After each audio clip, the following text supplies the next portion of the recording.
Natasha. Debbie. Show. The show. Welcome to it. Just two patriotic girls. Learning about the world. So please, don't take us the wrong way.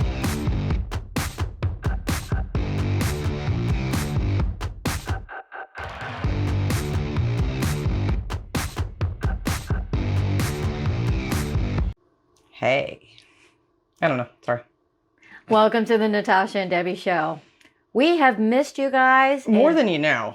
And if you missed our live on Wednesday, please go back and take a look at that. It'll give you all the lowdown on what's been going on. Maybe. And I say maybe because we're recording this before we recorded the live on Wednesday. True. So who knows? It could have been a great time.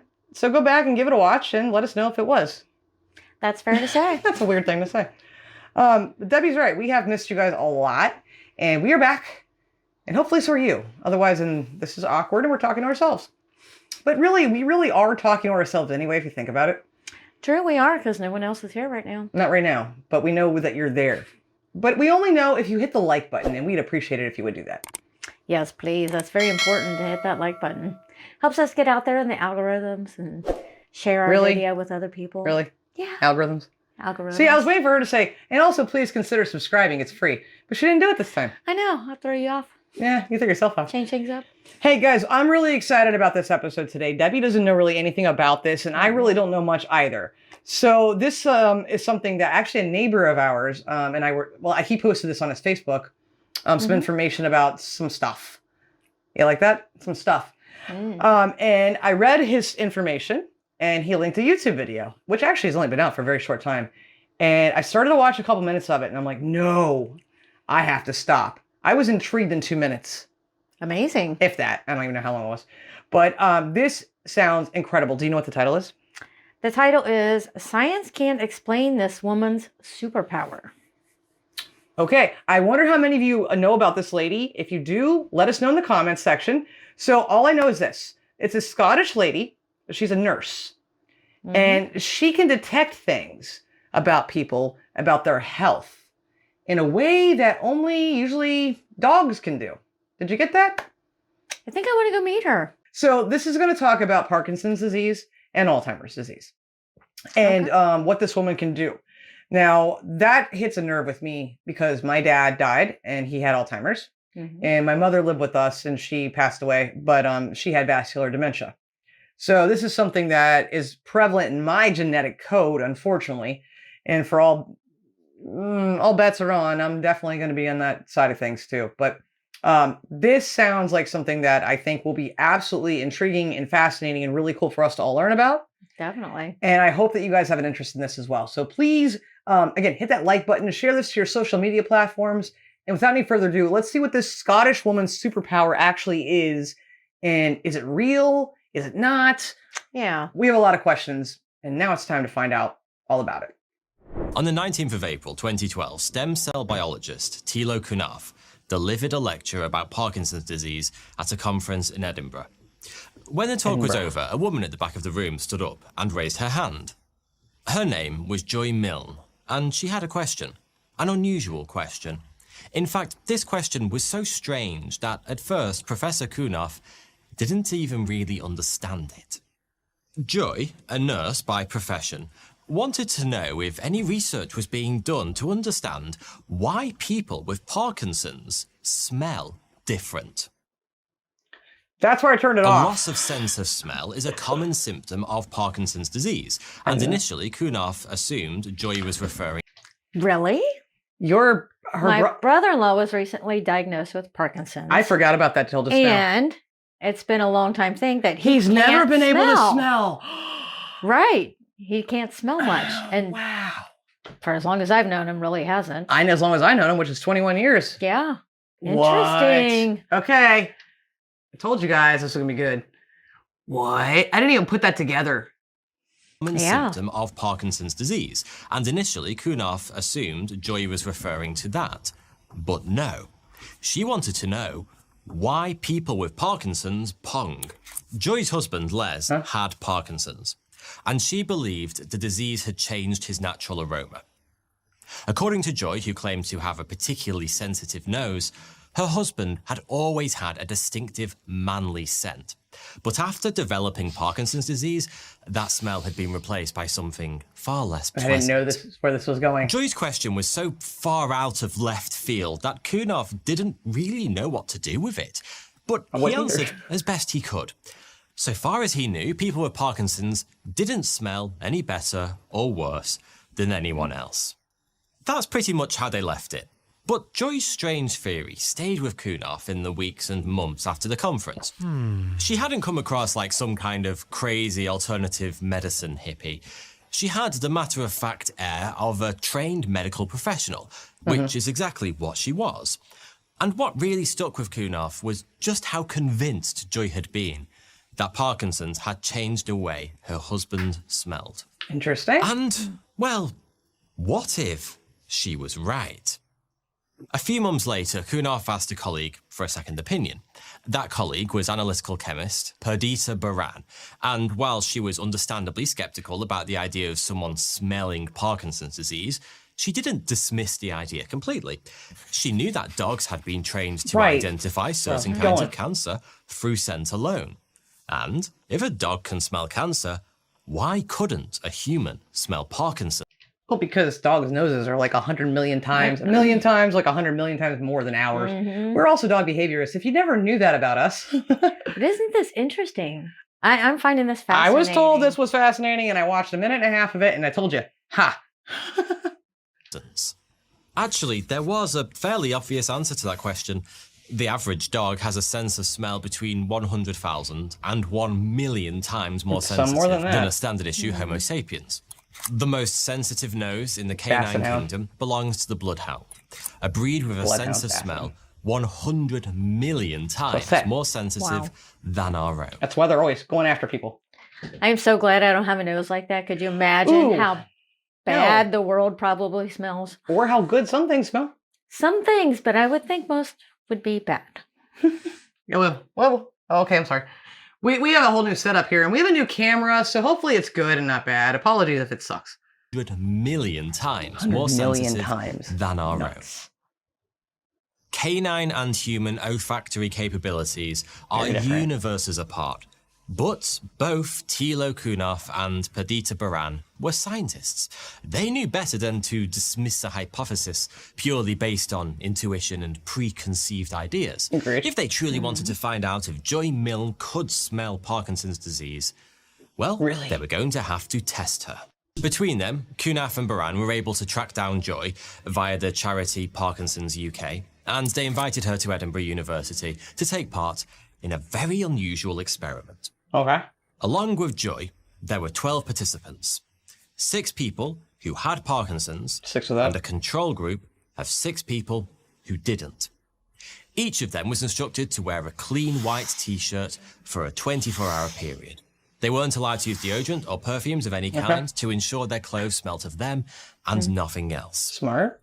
The t-shirts were then sent to a lab at the university where they were cut in half, placed in bags, and given to Joy. Why were they cutting Her task was simple. I have no idea. All she had to do was give each half t-shirt a good old-fashioned sniff test and then deliver her verdict. It's weird. Did the person who had worn that t-shirt have Parkinson's disease or not? It was a double-blind experiment, meaning neither Joy nor the researchers had any idea whether or not her selections were correct until the whole thing was over. And later that evening, the entire team sat down to look at the results for the first time. And? To everyone's utter amazement, Joy had correctly identified all 6 Parkinson's sufferers just by sniffing their t-shirts. She'd even managed to perfectly match every t-shirt with its other half. It was a... Whoa, that's why they cut it. No, stop it. That's amazing. That's not human. That is superhuman. See why this says science can't explain this. She's Superwoman. That's incredible. Hell. But I don't know if I'd want that Well, we're not there yet. power. I don't know yet. I don't know. This is... I'm skeptical. Stunning result, except for one small problem. Okay, see? Joy had made a mistake. Incorrectly identifying a member of the control group as a Parkinson's sufferer. A single That's not false bad positive odds. amongst 12 was an incredible result, but it did leave at least some room for doubt. Yeah. With only 12 participants taking part in the study, it represented a small sample size. Perhaps Joy had just gotten lucky. Given her accuracy of over 90%, it seemed unlikely, but it couldn't be ruled out entirely. Despite the blip, Kunaf and Baran were impressed enough to want to continue their research into Joy's uncanny sense of smell. But in order to do that, they first had to answer an important question. What was Joy actually smelling? Parkinson's disease is caused by a loss of dopamine-producing neurons in a part of the brain called the substantia nigra. But clearly, Joy wasn't somehow smelling an absence of neurons. So what was she smelling? At the start of the experiment, everyone had assumed that if Parkinson's disease did indeed have a distinctive smell, it would originate in the sufferer's sweat. If that was the case, the scent should have been most potent in the armpit area of the t-shirts. But Joy insisted it was strongest around the neckline and across the upper back. And that pointed the research team to another possible source of the scent. Not sweat, but sebum. Now, I've always been under the impression that sebum is a famous Canadian bodybuilder and 6-time winner of Mr. Olympia. Never heard of him. But it turns out it's What is actually an sebum? oily I've heard of that. substance produced by our sebaceous glands that protects and lubricates our skin. Oh, okay. So, Perdita Baran put together a follow-up study to hunt for potential anomalies in the sebum of Parkinson's sufferers. It was the next logical step to pinpoint exactly where the smell was coming from. But unfortunately, securing funding proved to be practically impossible. Everyone who'd been involved in the original experiment was convinced Joy's unusual talent was worth exploring. But to the rest of the scientific community, things were a little less clear. The idea of sinking a load of cash into a project based solely on the supposedly superhuman sense of smell of a random pensioner just didn't sound like serious science. It does to me. Add to that the fact that Joy's superlative sniffer had made a clear error the only time it was ever actually tested. And, well, nobody was interested. Baran was ultimately forced to shelve the project indefinitely. That's not fair. And that would have probably been the end of it if it were not for a chance meeting 8 months later. Wait, what? That changed everything. Okay. Professor Kunaf was back in Edinburgh for another Parkinson's conference when he bumped into someone familiar. At first, he couldn't quite place the man, but once they got talking, he realised who it was. A bloke called Bill. One of the participants in Joy's infamous T-shirt sniff fest. To begin with, Kunaf couldn't understand why Bill was there. He'd been part of the experiment's control group. He didn't have Parkinson's. So, what was he doing at a Parkinson's conference? No. You guessed it. No. It's plot twist time. No. Thanks to what can only be described as a monumental coincidence, just months after the experiment, Bill had been given a shock diagnosis. He did have Parkinson's disease. Wow. She wasn't wrong. No, she wasn't wrong. She was not wrong. She detected it before he even got. Oh my lord! Yep. This was 8 months later, though. Right? How soon can she did? She is a freaking superhero. I think it's definitely worth checking into like what's in the sebum. I know. Oh my lord! Did your brain just? Because mine did. That's incredible. She wasn't wrong. She was not wrong. Okay, back to the video. Professor Kunaf could hardly believe his ears. As soon as he was able to, he checked his records from the original experiment, but he already knew what he would find. Bill was the so-called false positive, Joy's only mistake. Nope. Turns out he did have Parkinson's. Joy don't make mistakes. Uh-huh. The implications of this chance revelation were monumental. Not only did it mean Joy had aced the experiment after all, but her nose was apparently so absurdly sensitive it had diagnosed someone with Parkinson's before the disease was detectable by modern medicine. Wow. It was a genuinely astonishing discovery. But looking back, it probably shouldn't have come as much of a surprise. Joy had first noticed a change in her husband Les's natural aroma in 1982 when he was just 31 years old. But back then, she did. When did he get diagnosed? Did he say? I can't remember now. I don't think they said. She noticed it that soon. Yeah. 82. Oh my Lord, you guys, this is insane. That's incredible. Again, I don't know if I would want that, I guess you call it a power, to know. I think it's a power. I know, think it's a but power. then you have the responsibility of. Well, you don't know where this is going. I don't either. True. So Didn't know what was causing it. To could begin diagnose with, she sooner, just help figured maybe. he wasn't washing enough. Les wasn't officially diagnosed with Parkinson's 12 until 12 years. years later. 12 But years. even then, Joy still didn't connect the smell with the disease. Why would she? 12 years. No, Over the you years wouldn't. living with Parkinson's, Les's symptoms became progressively more severe, and in 2009, the couple joined a kind of Parkinson's support group to seek comfort in the Sorry, but you say you don't the responsibility, but there's why. That's amazing. You could help somebody if medical stuff advances more to help Right. and actually get treatments and stuff. What can they do if they can detect it 12 years earlier? Yeah. Come on, that's If insane. science steps up and tries Well, they're trying to, I figures think, the out, best, right? then Where's the science can take Alzheimer's over. link in here? Because that's what I was also heard in the from my neighbor. solidarity of other sufferers. The very first meeting of that support group changed Joy's life. Because the moment she stepped into that room, it hit her. The very same smell she'd first detected on her husband's skin 27 years earlier. Every single person in the room smelt exactly the same. That's craziness. Joy diagnosed Bill's Parkinson's disease several months before the doctors did, but she had unknowingly diagnosed her husband's 12 years before modern medicine. The fact Joy can detect Parkinson's through scent alone That's is crazy. remarkable, but Yeah, the it fact is. she can do so incredibly early is a potential game changer. Absolutely. One of the biggest obstacles in treating Parkinson's disease is that it is almost always detected years or even decades after it first appears. The reason for that is simple. The kinds of symptoms people are likely to notice, slight tremors, muscle stiffness, a Tremors, minor change in yeah. gait, they only show up when the disease is already relatively advanced. See? By that point, 60 Huge. to 80% of dopamine-producing neurons in the substantia nigra are already gone. So I was wondering. In other words, by the time most people realize they have Parkinson's, Can't do anything about it. a huge amount of unrecoverable damage True. has already been done.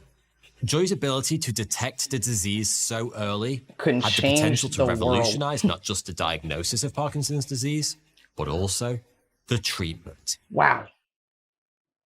By this point, Joy's incredible story was already starting to attract the attention of the press. Have you seen Add this? to that what was now looking like a near miraculous performance in that first test, and Perdita Baran suddenly found funding for a new study much easier to come by. I would think She so. hope so. collected sebum samples from thousands of Parkinson's sufferers, then used a technique called gas chromatography, mass spectrometry, to separate and measure the various different compounds those samples contained. Okay. Through that process, she identified 3 distinct compounds that appear in significantly elevated levels in the sebum of Parkinson's sufferers: icosane, hippuric acid, and octadecanol. Joy was able to confirm that each of those compounds matched the scent profile she Wow. associated with Now Parkinson's that's disease. an advancement That's in incredible. science right there. Based on those findings, Baran and her team have developed a simple swab test that, in early lab tests, is able to diagnose Parkinson's disease with 97% accuracy. What? Further tests are required both to confirm those results and to explore how early diagnoses can be made using this technique. Wow. Now it did say originally that there was Alzheimer's detection too, but he hasn't said a word about that, so maybe not. And I said that at the beginning of the video. Yeah. So like I said, I didn't watch this video obviously, but maybe I was wrong. But either way, That's incredible. Amazing. Just do a swab on your Absolutely remarkable. skin, I guess, and send it in. Think about all the factors that would have not happened here if she hadn't asked that question. If that scientist hadn't stopped and thought, what the heck? Yeah. If he hadn't run into the guy in the control group that was diagnosed early, Mhm. and they said he said earlier that she only diagnosed him months earlier, only because she'd only got his smell months earlier. Right. Had she gotten his smell 15 Even years ago? earlier. Who knows? She might have. Seems like 12 years might be her, with her husband every day, probably, right? So that is incredible. Mhm. Absolutely miraculous. Amazing. But early signs are promising, and there are already plans to make the swab test available in hospitals around the world. There are even hopes that it might one day be used to screen entire populations for Parkinson's disease think. to ensure it is diagnosed as early as possible. Absolutely. It is now beyond question that Joy can diagnose Parkinson's disease through scent alone. But that remarkable fact leads to an obvious question. What about other diseases? Can she smell those too? Yeah. Actually, yes. Yes, she can. As of today, Joy has demonstrated an ability to detect Alzheimer's disease, tuberculosis, cancer, and diabetes. Stop it! Wow. Oh my Lord. Wow. I hope they bottle her up. I didn't mean that. That's what she has, her ability. You know, that's what I meant. That sounded wrong. Bottle that nose. She is blessed by God. Yes, very much. That is absolutely incredible. I don't want her smelling me, though. I don't want to know. I don't want to know. I want to know so you can start. I already know. I'm pretty sure, but tuberculosis seems random. Yeah. But diabetes. I think that was very. Wow. Can she decipher them? Obviously. I know. And I'm going to shut up and find out. Scent alone. If you've been to the cinema in the last decade or so, you'll probably have noticed that one genre dominates. Superheroes. Yeah, she should have a movie. Marvel films alone made up a frankly ridiculous 30% of the US box office in 2021. But as I hope this video demonstrates, you don't need to go to the cinema to see superheroes. Well, you do not. At least one is already living amongst us. And real. She can't fly or turn herself invisible, but as far as I'm concerned, Joy Milne's remarkable ability to smell deadly diseases and potentially help us fight them absolutely qualifies as a genuine superpower. 100%. But as any good comic book fan knows, with great power comes great responsibility. And that is certainly true for Joy.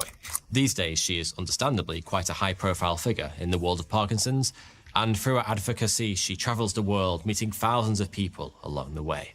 Remember when I said this video, I think was just a couple weeks, maybe even a couple or a couple months at the oldest. Okay, so it's a brand new video. I bet her world has changed. I mean, going around doing all this. Yeah. Naturally, some of the people she meets suffer from the horrible disease Joy's nose is so uniquely able to identify. Some of them likely already know they're ill, but some of them do not. Oh, and that gives Joy one hell of a moral dilemma. Would you want to know you have Alzheimer's disease, which has no known cure, years before its effects become apparent? I would. I don't know. Would you want that knowledge hanging over you? For most people, that question probably doesn't have a straightforward answer. We're good examples. Joy has ultimately decided to take a non-disclosure policy. If she smells the telltale scent of Parkinson's or Alzheimer's disease on the skin of someone she meets, she keeps that knowledge to herself. That's hard. She's decided she doesn't have the right to tell people news they might not want to hear. I can only assume it must be incredibly hard for her to meet someone and immediately know that great pain and suffering lies in wait for them. Would you want to know if it was you? Be honest. And do you think she should tell people? I don't.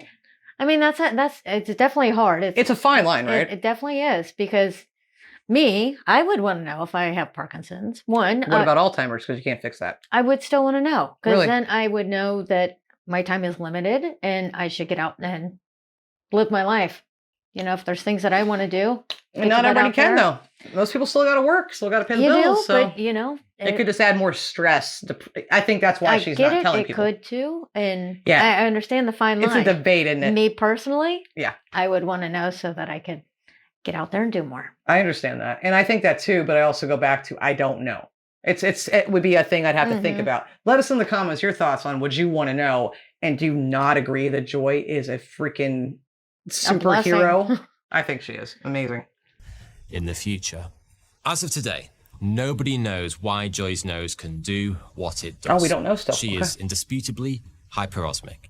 That's the name given to someone with an unusually sensitive sense of smell. But even amongst hyperosmics, she seems to be practically unique. Oh. Joy's husband, Les, passed away in 2015 at the age of 65. His life with Parkinson's disease was not an easy one. But through that great personal tragedy, Joy discovered a gift that may eventually change the way Parkinson's disease is diagnosed and treated forever. Yes, she did. That was incredible. Wow. Okay, I had a pretty good idea that I found something great from our friend, our neighbor Dan. Dan, if you're watching this, I might send you a link to this. Thank you for posting this on your Facebook just for some information. Dan works in the medical field as well. I don't know what to say. I am blown away by Joy. I just, like I said, so many different variables here that if something didn't happen, then we would have not have known. Right. I want to know more research that they're doing about her. If you guys like this, hit that like button. Consider subscribing to the channel. It's free to do both things. I thought this was absolutely remarkable, amazing, incredible, wonderful, sad. Oh, wow. It's incredible to know about a today superhero. Someone that can do this, that has these powers, that can change someone's life. I would love to know, though, if she is able to decipher the difference. I'm assuming she can, you know, between Alzheimer's, Parkinson's, diabetes, etc. Yeah. How? Is there a different smell? I'm assuming maybe. I would think so. Can she just walk in and go, okay, that's this is this? How far back does that? And then are they doing research with her to try to understand, you know, again, how can she do this? And he said, I can't remember the word he used for people that smell like that, but apparently he said there were more, but she was unique even to those. Right. If you know anybody that can do that, let us know. There's a lot of things to put in the comments here today. Love to hear from you. This is the first we're hearing about this. And I think it's absolutely phenomenal. This is the kind of stuff that needs the funding. You know, these are the things that need the funding. Absolutely. Joy Milne. God bless you, man. God bless you. Seriously. And also, I'm sorry, because that's got to be a weight on you. But you were chosen for a reason. Absolutely, you were. If I don't know what else to say, it's all you. Go ahead. I've got nothing to say. I'm just amazed. Blown away. There's not much more I can say than I haven't. And guys, again, please hit that like button. Consider subscribing. Also, please share this video to your social media platforms. I would love more people to know about this. Absolutely. Scotland has a true superhero. United Kingdom, not surprised. Not surprised. Hey guys, thank you so much for watching today. Really hope that you were as amazed by this as we were. And we'll see you on the next episode of the Natasha and Debbie Show. Until then, as always, please love like jazz. Be as strong as Tyson. Bye.